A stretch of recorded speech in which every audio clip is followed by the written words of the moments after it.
கொள்கிறோம். அப்படி தாவீது காடுகளிலே ஆடுகளெல்லாம் வைத்து கொண்டிருந்த வேளையிலே திடீரென்று அவனை கூப்பிட்டு அபிஷேகம் பண்ணுறாங்க. எதுவும் அபிஷேகம் பண்ணுறாங்க, ராஜாவா அபிஷேகம் பண்ணுறாங்க. ராஜாவா அபிஷேகம் பண்ணோடனே ரொம்ப ஜாலி. எப்படி இருக்கும் அவனுக்கு? ஆடு பின்னாடியே போய் கொண்டிருந்தவன் திடீர்னு பார்த்தா ராஜாவின் அபிஷேகம் கிடைக்கிது. ரொம்ப சந்தோஷப்பட்டிருப்பான். அரண்மனைக்கு அழைக்கப்படுகிறான். அதுக்கப்புறமா வீட்டுக்கு வந்துடுறான். திருப்பியும் அவங்க அண்ணாலாம் மிலிட்ரியில் இருந்தனால அவங்க அண்ணனவங்களாம் பார்க்க போகணும்னு அவங்க அப்பா அவங்கக்கிட்ட சில சாப்பிட்றதுக்கு ஃபுட்டு கொடுத்து அனுப்புகிறாங்க, சாப்பாடு கொடுத்து. போகிற இடத்துல கோலியாத்தை மீட் பண்ணுறான். எல்லாருக்கும் தெரியும் இல்லையா? கோலியாத்தை சந்திக்கிறான். கோலியாத்தை பயங்கரமாக ஜெயிச்சிட்றான். வாழ்க்கையில் உச்சகட்டத்துக்கு போயிட்டான். தெய்வ பலத்தினால் அந்த கோலியாத்தை அவன் ஜெயம் எடுக்கிறான். பயங்கர உற்சாகம் இல்லையா? எல்லா கேர்ள்ஸும் பாட ஆரம்பிச்சிட்டாங்க. எல்லா ஸ்திரீகளும் தாவீது சவுல் கொன்றது 1000, தாவீது கொன்றது அவங்க தான் வச்சாங்க பாருங்க. அப்போ என்னாச்சு? சவுல் ராஜாவுக்கு பொறாமல் வந்துருச்சு. பயங்கரமாக அவன் வாழ்க்கை, அவன் ராஜ்யத்தில் தாவீதை துரத்தி பிடிக்கிறான். பல காடுகளில் சாப்பாடு கிடைக்குமா? காடுகளில் சரியான ஒரு பெட்டு வசதிகள்லாம் கிடைக்குமா? எதுவுமே கிடைக்காத ஒரு சூழ்நிலை. பயங்கரமாக காடுகளில் கஷ்டப்பட்ட ஒரு தேவனுடைய பிள்ளை தான் இந்த தாவீது. ஆனால் இவ்வளவோ சூழ்நிலை அவனுடைய உயிரை வாங்க வந்தாலும் தேவன் அவன் மேல் வைத்திருந்த திட்டத்தை நிறைவேற்றும் வரைக்கும் அவன் உயிரை யாரும் வாங்கவே முடியலை இல்லையா தாவீதுக்கு. அப்படிப்பட்ட தாவீது பாருங்கள், எல்லாம் முடிச்சுட்டு அவன்கிட்ட 600 பேர் இருக்காங்க. அங்கே இருக்க முடியல, காடுகளில் போய் ஒளிஞ்சிட்டு இருக்க முடியல. அவனுக்கு ஆர்மி மாதிரி நிறைய பேர், ஒரு 600 பேர் சேர்ந்துக்கிட்டாங்க. அவன் காடுகளில் இருந்துட்டு என்ன பண்ணான், சரி போய் பெலிஸ்தீர் பட்டணத்துலையாச்சும் போய் கொஞ்ச நாள் பெர்மிஷன் கேட்டுட்டு அங்கே வாழலான்னு சிக்லாக்குக்கு போகிறான். அங்கே போயிட்டு ஏதோ ஒரு யுத்தத்துக்கு போயிட்டு வீட்டுக்கு வந்து பார்த்தா ஒருத்தரையும் காணோம். கூட இருந்தவங்களே கல்லெடுத்து கொள்ளுகிற அளவுக்கு அவனுடைய நிலைமை மோசமாய் போயிருக்கும்போது தான் இந்த சங்கீதத்தை தாவீது சொல்லுகிறான். என்ன சொல்லுகிறான்? கர்த்தாவே, எதுவரைக்கும் என்னை மறந்திருப்பீர்? எதுவரைக்கும் உம்முடைய முகத்தை எனக்கு மறைப்பீர்? என்னை அபிஷேகம் பண்ணினீங்கல்ல ராஜாவா, மறந்துட்டீங்களா ஆண்டவரே? நானா கேட்டேன், நீங்களே தானே என்னை தேடி வந்து அபிஷேகம் பண்ணீங்க. நீங்கள் மறந்துட்டீங்க. எதுவரைக்கும் மறப்பீங்க? எதுவரைக்கும் என்னை மறந்துருப்பீங்க ஆண்டவரே? மறக்கப்பட்ட ஒரு சூழ்நிலை. இரண்டாவதாக சொல்கிறான், எதுவரைக்கும் உடைய முகத்தை எனக்கு மறைப்பீர். மறக்கிறது வேற, முகத்தையே திருப்புறது வேற. ஏதோ சில சூழ்நிலைகளை சிலரை நம்ம மறந்துடுவோம். ஐயோ மறந்துட்டோமேன்னு சொல்லுவோம் நம்ம. ஆனால் முகத்தையே திருப்பிட்டு போகிறவங்கள பார்த்துருக்கீங்களா? நம்மளை கூப்பிடுவாங்க ஏதோ ஒரு விசேஷத்துக்கு, கூப்பிட்டுட்டு முகத்தை திருப்பிட்டு போனால் நமக்கு எப்படி இருக்கும்? அந்த மாதிரி ஒரு ஹியூமிலியேஷன் இல்லையா? அந்த மாதிரி ஒரு கஷ்டம். முகத்தை திருப்புற ஒரு நிலைமைன்னா கொடுமை. பேச போனால் முகத்தை திருப்பிட்டு போகிறான். எத்தனை பேருக்கு அந்த அனுபவம்? எதுவரைக்கும் ஆண்டவரே உங்கள் முகத்தை எனக்கு மறைப்பீர்? அப்புறம் கேட்குறான், என் இருதயத்திலே சஞ்சலத்தை நித்தம் வைத்து எதுவரைக்கும் என்னால் ஆத்துமாவிலே ஆலோசனை பண்ணி கொண்டிருப்பேன். இருக்கிற கஷ்டத்தெல்லாம், எனக்கு வருகிற துன்பத்தெல்லாம் இருதயத்திலே வைத்து நான் எதுவரைக்கும் ஆண்டவரே என்ன பிளான் சக்சீட் ஆகும், எந்த பிளான் ஜெயிக்கும், இந்த பிளான் பண்ணலாமா அந்த பிளான் பண்ணலாமான்னு சொல்லி எதுவரைக்கும் திட்டங்களை என் உள்ளத்திலே வைத்து சஞ்சலத்தை வைத்து எதுவரைக்கும் ஆண்டவரே நான் ஆலோசனை பண்ணி கொண்டிருப்பேன் ஆத்துமாவிலே. வெளியே சொல்ல முடியாத பல காரியங்களை இருதயத்தில் வைத்து எதுவரைக்கும் நான் ஆலோசனை பண்ணி கொண்டிருப்பேன். அடுத்தது கேட்குறான், எதுவரைக்கும் என் சத்ரு என் மேல் தன்னை உயர்த்துவான், என்னை பகைக்கிறான். அடுத்த நாள் பார்த்தா எனக்கு மேலே போயிட்டான், என்னை பகைக்கிறான். அவன் எடுத்து வைக்கிற எல்லா காரியங்களும் வாய்த்து கொண்டிருக்கிறது. ஈஸியாக எல்லாமே பண்ணிடுறான்.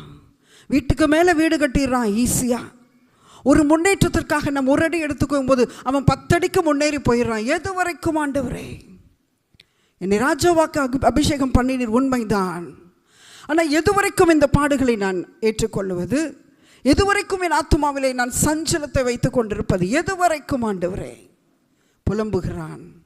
தேவனுடைய பிள்ளைகளே, வாழ்க்கையில் பலருடைய வாழ்க்கையில் எனக்கு போராட்டம் எது வரைக்கும் ஆண்டவரே?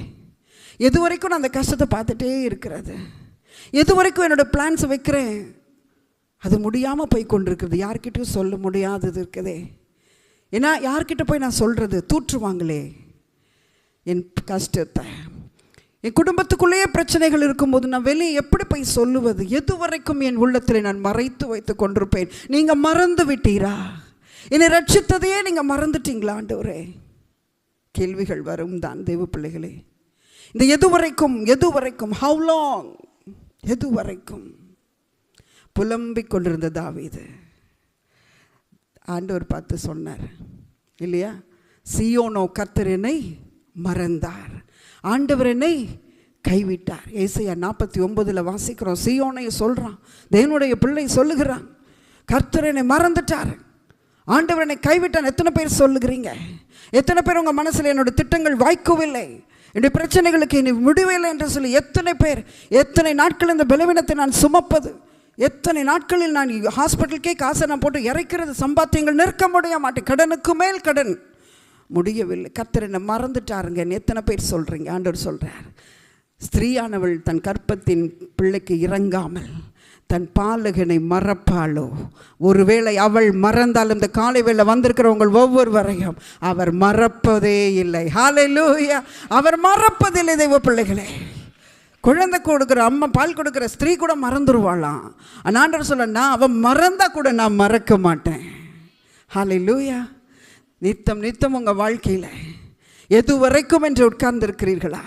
எது வரைக்கும் இந்த பிரச்சனைக்குள்ளாக ஆண்டவர் மறந்துட்டாருங்க. எல்லாருக்கும் ஆசீர்வாதத்தை இன்னைக்கு போய் ஜோமன்னா நாளைக்கு பதிலை பெற்று வந்துட்டான் பக்கத்து வீட்டுக்கார், ஆனால் நான் இவ்வளவு நாட்கள் ஜபிக்கிறேன் எனக்கு பதில் இல்லை என்று இருக்கிறீர்களா? மறந்துட்டாருங்க. இந்த விண்ணப்பத்தை ஆண்டவர் மறந்துட்டாருங்கன்னு சொல்கிறார். அவர் மறப்பதில்லை. ஹல்லேலூயா! உங்களை காக்கிறவர் கண்ணுறங்குவதில்லை, தூங்குவதில்லைங்க. உங்கள் மேல் நினைவாக இருக்கிறார். ஒரு நாளும் உங்களை மறப்பதில்லை. மறந்து போன சூழல் மாதிரி தெரிகிறதா? எது வரைக்கும் என்று எழுப்பிக் கொண்டிருக்கிறீர்களா? அவர் மறப்பதில்லை. ஹல்லேலூயா! அடுத்தது சொல்கிறான், எதுவரைக்கும் உம்முடைய முகத்தை எனக்கு மறைப்பீர்? திருப்பிட்டு போகிறீங்களே ஆண்டவரே அப்படின்னு தாவீது சொல்கிறான். ஆண்டவர் சொல்கிறாரு, நான் முகத்தை மறைக்க போகிறதில்லை. இஸ்ரவேல் ஜனங்களை ஆசீர்வாதம், எத்தனையோ யுத்தங்களை கண்டவர்கள், எத்தனையோ ராஜாக்களை ஜெயிக்கிறதுக்காக போனாங்க. எவ்வளோ எகிப்திலிருந்து கானானுக்கு போகும்போது எவ்வளவோ ஃபேஸ் பண்ணாங்க, எவ்வளோ எதிரிகளை சந்தித்தாங்க.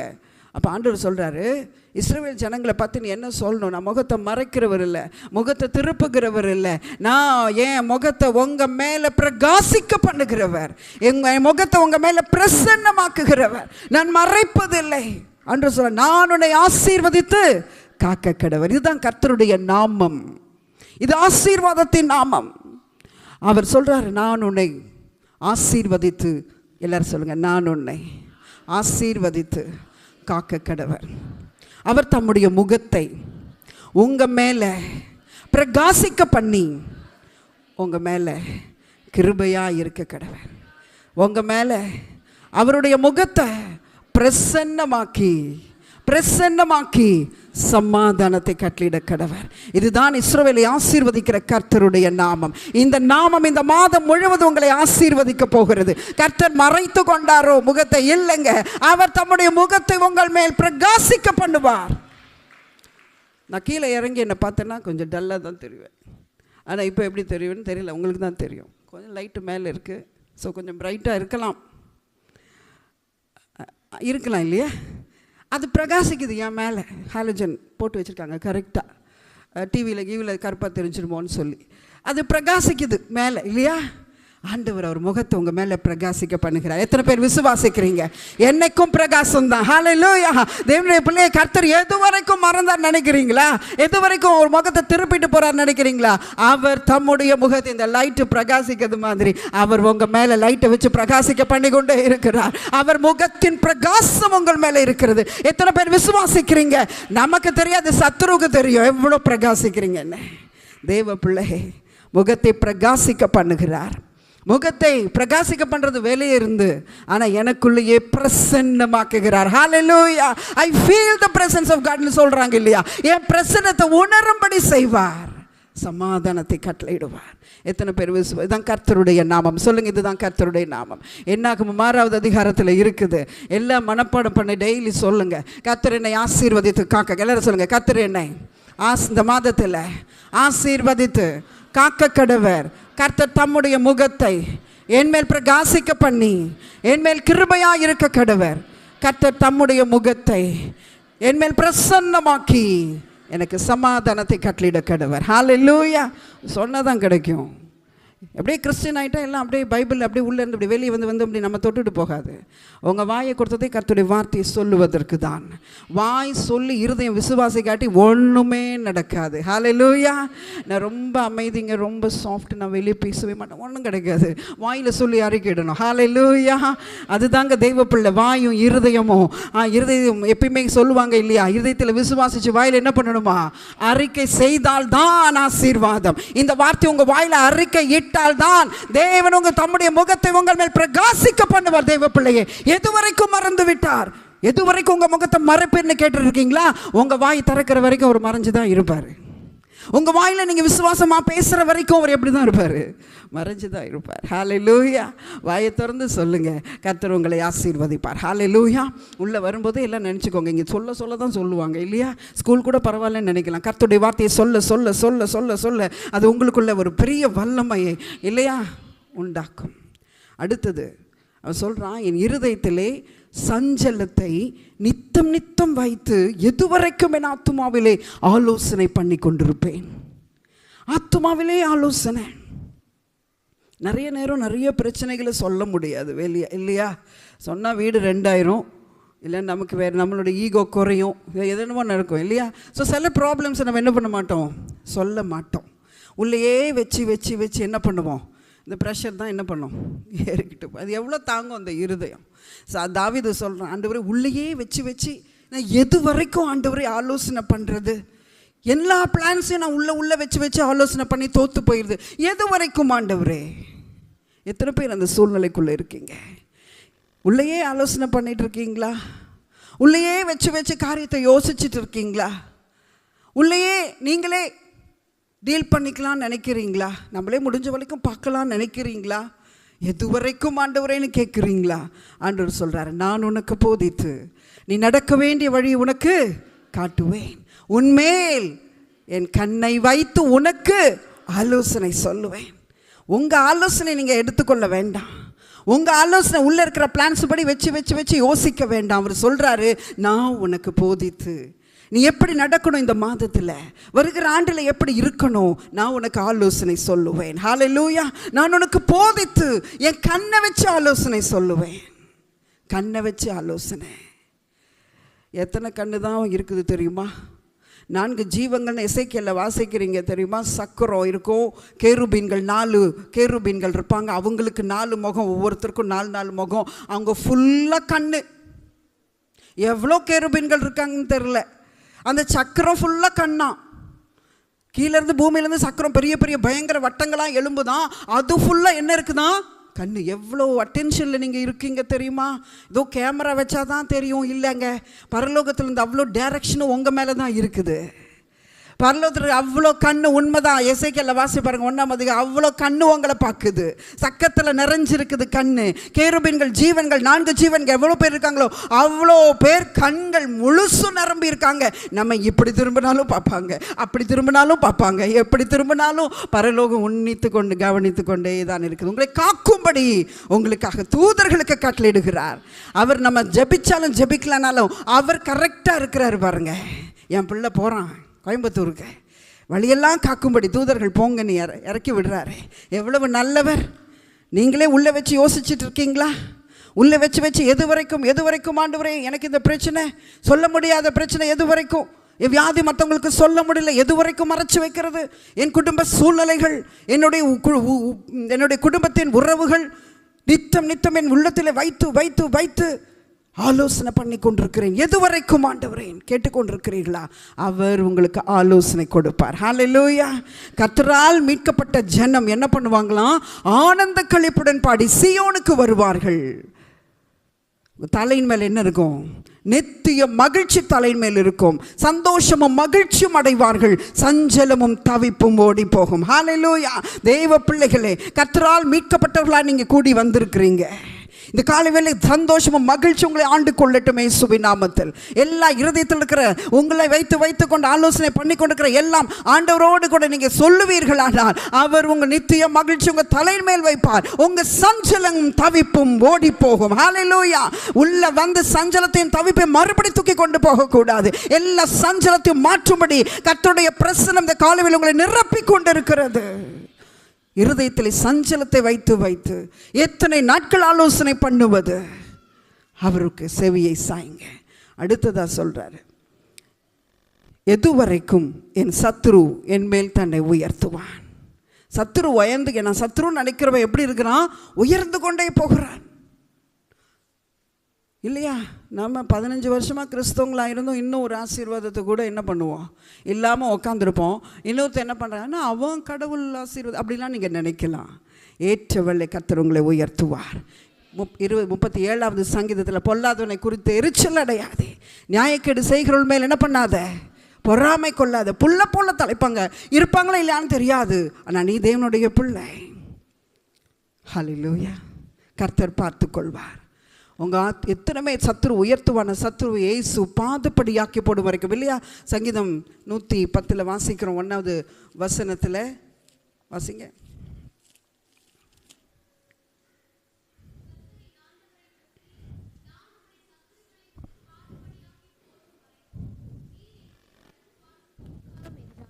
கர்த்தர் சீயோனிலிருந்து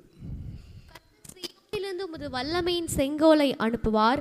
நீர் உம்முடைய சத்துருக்களின் நடுவே ஆளுகை செய்யும். கர்த்தர் ஆளுகை செய்கிறார். எத்தனை பேர் விசுவாசிக்கிறீங்க? எத்தனை போராட்டங்கள் பிரச்சனைகள் வந்தாலும் கர்த்தர் ஆளுகை செய்கிறார். எல்லாரும் சொல்லுங்க, கர்த்தர் என் வாழ்க்கையிலே ஆளுகை செய்கிறார். அவர் தான் ஆளுகை செய், அவர் ராஜாவாய் ஆளுகை செய்கிறார். உங்களை பார்த்து கொள்வார். உள்ளே வச்சு நீங்கள் ஆலோசனை பண்ணிட்டு இருக்க வேண்டாம். கர்த்தர் மேலே வைத்தீர்கள் என்றால் அவர் பார்த்து கொள்வார். ஹல்லேலூயா. அதுக்கப்புறம் அவன் சொல்கிறான் 13வது சங்கீதத்தில் மறுபடியும் அவர் ஜெபம் பண்ணுறான். என்ன ஜெபம் பண்ணுறான்னு சொன்னால், என் தேவனாகிய கர்த்தாவே நீ நோக்கி பார்த்து எனக்கு செவி கொடுது. எதுவரைக்கும் ஆண்டவரேன்னு சொல்லி புலம்பினவன் ஆண்டவர்கிட்ட ஜெபம் பண்ணுறான். ஆண்டவரே நீர் என்னை நோக்கி பாரும், நீங்கள் என்னை பார்த்தீங்கன்னா தான் உங்களுக்கு தெரியும்னு சொல்கிறான்.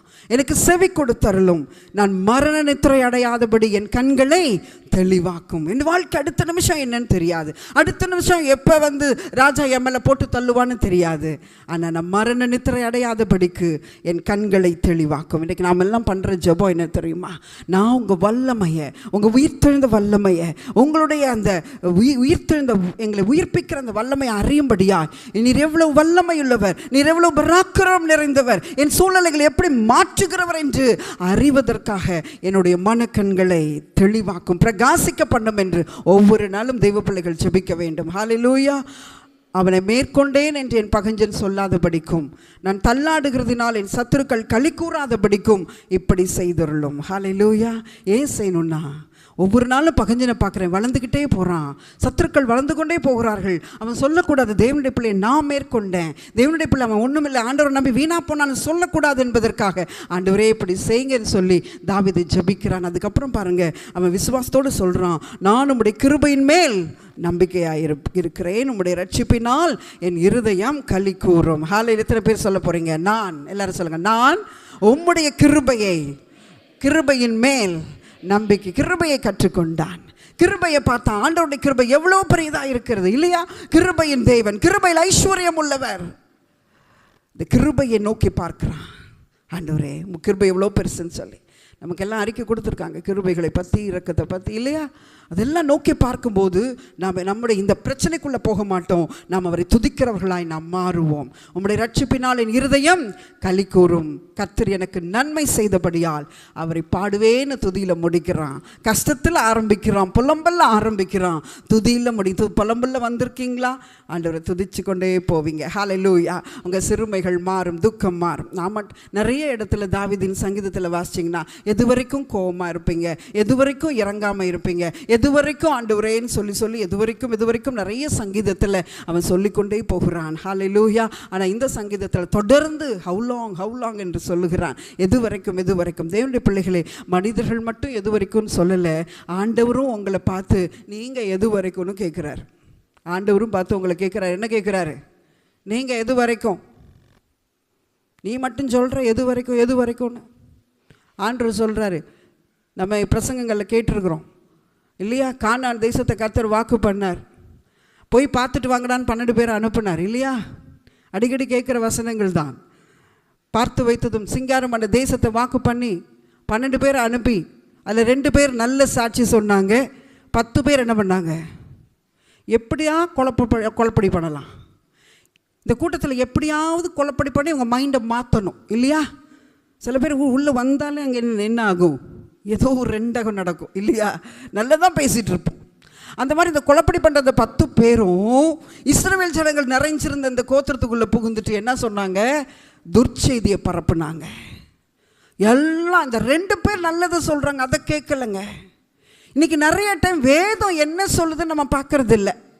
அவங்க என்ன சொல்கிறாங்க, இவங்க என்ன சொல்கிறாங்க, மக்கள் என்ன சொல்கிறாங்க, இதை தான் பார்க்குறோம். டாக்டர் என்ன சொல்கிறாங்க, வேதம் என்ன சொல்லுதுன்றதை பார்க்கறது இல்லை. ஆண்டவருக்கு கோவம் வந்துருச்சு. ஆண்டவர் சொல்கிறாரு, எது வரைக்கும் இந்த மக்களை அற்புதங்களை பார்த்தும் அடையாளங்களை பார்த்தும் இன்னும் என்னை கோவம் முட்டுறாங்க, எது வரைக்கும் என்னை விசுவாசியாமல் இருக்கிறாங்கன்னு சொல்லி ஆண்டவர், எது வரைக்கும் நீங்கள் விசுவாசிக்க மாட்டீங்க, எவ்வளோ அற்புதங்களை நான் உங்கள் வாழ்க்கையில் செய்து கொண்டிருக்கிறேன். 2024 ஜனவரியிலிருந்து நவம்பர் வரைக்கும் ஒரு நாளும் நாங்களை பட்டினி போடலையே, தெருவில் விடலை, தீங்கை காணவில்லை, துன்பம் வந்தாலும் துக்கம் வந்து எல்லாவற்றையும் நான் ஆனால் இன்னும் வீட்டுக்குள்ள முறுமுறுப்போடு கூட அழுகையோடு கூட இது இல்லை அது இல்லை புலம்பிக் கொண்டிருக்கிறீர்களா? ஆண்டவர் கேட்கிறார், எது வரைக்கும் உங்கள் மேலே நான் பொறுமையாக இருப்பேன்?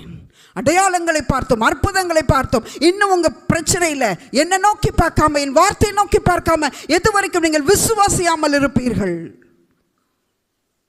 உணர்ந்து செல்வோமா? எது வரைக்கும் விசுவாசியாமல் இருப்பீர்கள்? புதிய ஏற்பாட்டில் அதையும் நம்ம கேட்டிருக்கோம். மத்தேயு 17வது அதிகாரத்தில் மறுரூப மலைக்கு 3 சீஷர்களை கூட்டிகிட்டு போய் அழகாக ஆண்டவர் மறுரூபமாய் எலியாவையும் மோசையும் எல்லாம் பார்த்துட்டு கீழே இறங்குறாரு. இறங்கி முடித்தோடனே ஒரு கூட்டம் நிற்குது தூரமாக. ஒருத்தன் ஓடி வந்து ஏசு அப்போ தான் அப்படியே மறுரூபமாய் அப்படி கீழே வர்றார். பரலோக தரிசனங்களை நிறைஞ்சு கீழே வந்த உடனே ஒருத்தன் ஓடி வந்து முழங்கால் பற்றி போடுறான். ஆண்டவரே, என்னப்பா ஆச்சு உனக்கு? என் மகன் சந்திர ரோகியா, லுனாட்டிக், சந்திர ரோகினா கொஞ்சம் மென்டல் ப்ராப்ளம், தீயில போய் விழுந்துடுறான், தண்ணியில் போய் விழுந்துடுறான். உங்கள் சீஷர் உங்கள் கூடயே இருந்தாங்களே 3 வருஷம் உங்கள் பக்கத்திலே இல்லையா, நீங்கள் கொடுக்குற சாப்பாடை சாப்பிட்டுட்டு பக்கத்திலேயே இருந்தாங்க. நல்ல 3 அதிகாலை ஜெபம், விடிய விடிய ஜெபம் பண்ணினாலும் அங்கே உட்காந்துக்கிறாங்க. நல்ல கூட இருந்தாங்க உங்கள் சீஷர்கள்லாம். சரி, அவங்க உங்கள் கூட இருந்திருக்காங்கல்ல 3 வருஷம், பழகி இருப்பாங்கல்ல, அதனால இவங்க விரட்டுவாங்கன்னு கூட்டிகிட்டு வந்து உட்கார வச்சா ஒருத்தனுக்கும் விரட்ட முடியல. ஒருத்தன் எல்லாம் பார்த்து பயப்படுறாங்க இவரை பார்த்து. இப்படிதான் சொல்லி கொடுத்தீங்கன்னு கேட்குற மாதிரி அந்த மனிதன் கேட்டான். ஆண்டவர் கேட்டார், ஐயோ, எது வரைக்கும் நான் உங்கள் மேலே நான் பொறுமையாக இருப்பேன்? ஏன் உங்களால் விசுவாசிக்க முடியலை? தலைவலிக்கு கூட நீங்கள் ஜோம் பண்ணுறீங்களே, நீங்கள் ஜோம் பண்ண மாட்டீங்களா கேட்குறாரு ஆண்டவர்.